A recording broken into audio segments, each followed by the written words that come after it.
சிவபெருமானுக்கு உகந்த விரதங்களில் பிரதோஷ வழிபாடு மிகவும் முக்கியத்துவம் வாய்ந்தது.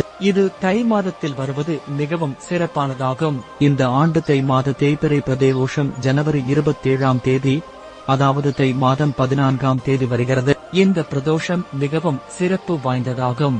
சிவபெருமானுக்குரிய வழிபாட்டு நாளான திங்கட்கிழமையில் வருகிறது. அதனால் இதை சோமவார பிரதோஷம் என்கிறோம். பிரதோஷங்களில் சனி மகா பிரதோஷத்திற்கு அடுத்தபடியாக மிகவும் சிறப்பு வாய்ந்தாக சொல்லப்படுவது திங்கட்கிழமையில் வரும் சோமவார பிரதோஷமாகும். நம்முடைய மனதில் தோன்றும் பல்வேறு சிந்தனைகளுக்கு மனோகாரகனான சந்திரனே காரணம்.